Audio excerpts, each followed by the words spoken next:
भारत पाकिस्तानच्या युद्धानंतर सोन्याच्या भावात मोठ्या प्रमाणात घसरण झाली होती, तर सोन्याचा भाव 92,000 पर्यंत पोहोचला होता। त्यावेळी ग्राहकांना मोठा दिलासा मिळाला होता, तर ऐन लग्नसराईच्या दिवसांमध्ये सोन्याचे भाव कमी होत असल्याने ग्राहकांनी त्याच वेळेस सोनं बुक करून ठेवलं होतं। मात्र रशिया आणि युक्रेन युद्ध पुन्हा सुरू झालं आणि त्याचा थेट परिणाम जळगावच्या सुवर्ण नगरीवर पडला। सोन्याचे भाव पुन्हा एकदा लाखाच्या घरात पोहोचल्याचं पाहायला मिळत आहे।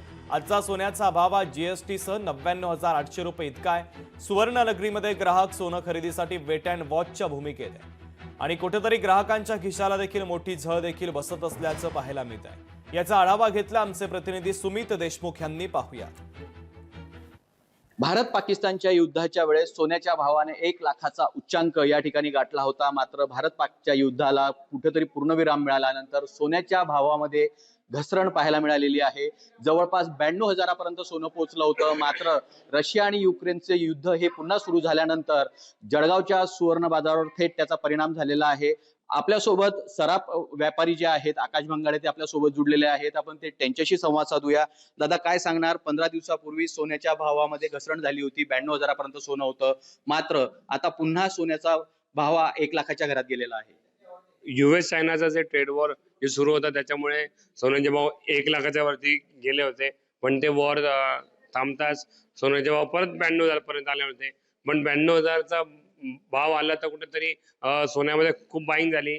चायना गोल्ड बाईंग सोबतच रशिया युक्रेनचं जे युद्धामध्ये जी पीस डील जी होणार होती ती अजूनही झालेली नाहीये। त्याचा इफेक्ट आहे आणि इस्रायल आणि गाझाचा जो युद्ध चालू आहे त्याच्यामुळे सोन्याचे भाव सातत्याने वाढत आहे। ज्याप्रमाणे सोन्याचे भाव वाढलेले आहे त्याप्रमाणे अजूनपर्यंत चांदीचे भाव अजून वाढलेले नाहीये। तर चांदीचे भाव लवकरच वाढायची शक्यता आहे आणि इंटरेस्ट रेट पण कमी व्हायची शक्यता आहे। त्याच्यामुळे त्याचा इफेक्ट परत सोन्यावरती पडेल आणि 1 लाखाच्या वरती सोन्याचे भाव जायची शक्यता आहे। कुठेतरी ग्राहकांच्या खिशाला एक पुन्हा झळ बसण्याची शक्यता या ठिकाणी वर्तवली जात आहे। मात्र आगामी काळात या अजून सोन्याचे व चांदीचे भाव वाढण्याची शक्यता आहे। चांदीचा भाव जरी स्थिर असला मात्र सोना पुन्हा आता 1 लाखाच्या घरात जाण्याची शक्यता सराफा व्यापाऱ्यांनी या ठिकाणी व्यक्त केलेली आहे। सुमित देशमुख, लोकशाही मराठी, जळगाव। सोन्याचा जो भाव आहे तो अचानक लाखामध्ये गेलेला आहे, लाखाचा पल्ला त्याने गाठलेला आहे। तर आम्ही जेव्हा 15 दिवसापूर्वी आम्ही जेव्हा बघितलं सोन्याचा भाव जेव्हा आम्ही चेक केला तेव्हा 92,000 पर्यंत होता समजा। तर त्यामुळे आम्हाला असं वाटलं त्यावेळेस की थोडा दिलासा मिळाला की आपण आपले लग्नाचे जे सोनं आहे ते आपण चांगल्या प्रकारे आपण खरेदी करू शकतो। 5 ग्रॅम घ्यायचं तिथे मला 2च ग्रॅम घ्यावं लागतंय, कारण या सोन्याच्या भावामुळे त्याची जी वाढ झाली त्याच्यामुळे मला कमी बजेटमध्ये कमी सोनं करावं लागते। सोन्याचे भाव आहे ते कमी झाले पाहिजे, जेणेकरून एका सर्वसाधारण माणसाला ते खरेदी करता येईल।